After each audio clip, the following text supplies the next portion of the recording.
सांगितलं गेलं की राष्ट्रवादीला जागा पाहिजे. त्यावेळी मुंबईवरनं भाऊ आले होते.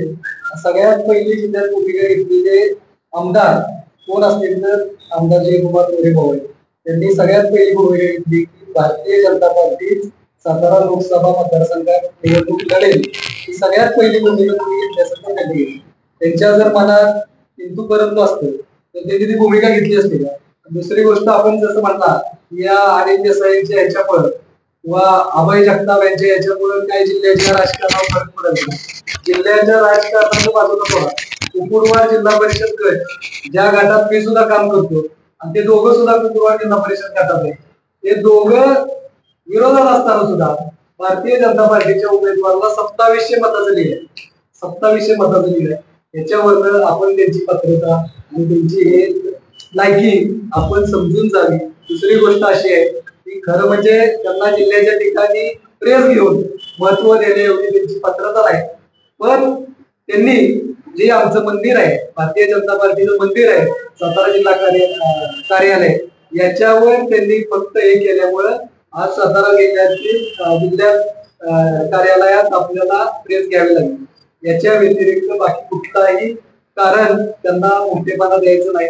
खरं म्हणजे ही प्रेस ही दैवडीत होईल आणि तिथला डाटा तुमच्याकडे येईल. 2 दिवसात प्रेस होईल. त्याच्यातील सर्व ज्या ज्या शब्द त्यांनी प्रेसमध्ये वापरले आमच्या नेत्यांबद्दल त्या प्रश्नाचं उत्तर हे तिथं दिलं जाईल. आणि तुमच्या माहितीसाठी सांगतो, त्यांनी जे शब्द वापरले त्या शब्दाचं प्रत्युत्तर हे त्यांना मिळेल. त्यांनी आजपर्यंत काय काय केलंय, काय काय करून पदं घेतली. तुम्ही त्यांचे सोशल मीडिया बघा. दादा 3 महिन्यापूर्वी भारतीय जनता पार्टीचं कमळ लावून फिरत होते. त्यांच्या आयपत्राचं ज्या पक्षात काम केलं त्या पक्षाच्या नेत्यांबद्दल किंवा त्या पार्टीबद्दल त्यांना बोलायचा अधिकार काय. तुम्हाला लढायचं असेल तर जिल्हा परिषद लांब नाही, थोडे दिवस थांबा.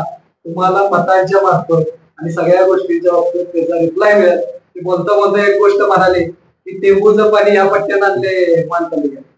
टेंबूचं पाणी आमचे नेते त्यावेळी असणार तत्कालीन मंत्री होते चंद्रकांत दादा पाटील, त्यांच्या माध्यमातून डॉक्टर दिलीपराव येळगावकरांनी दादा महाबळेश्वरवाडी हे अनिल देसाईंचं गाव आहे.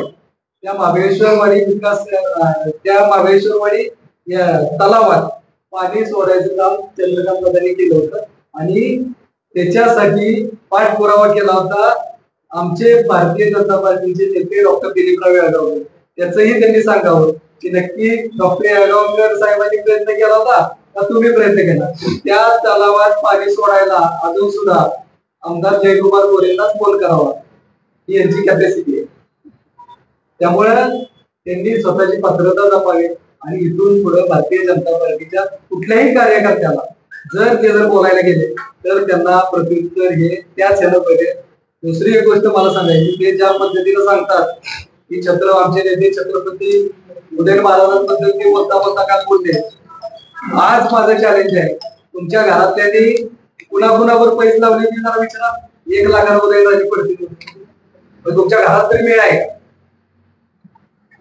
तुम्ही ज्या ठिकाणी पैसा लावता की महाराज 1 लाखानं पडतील त्या ठिकाणी तुम्हाला महाराजांबद्दल आणि आमच्या पार्टीबद्दल बोलायचा अधिकार आहे का.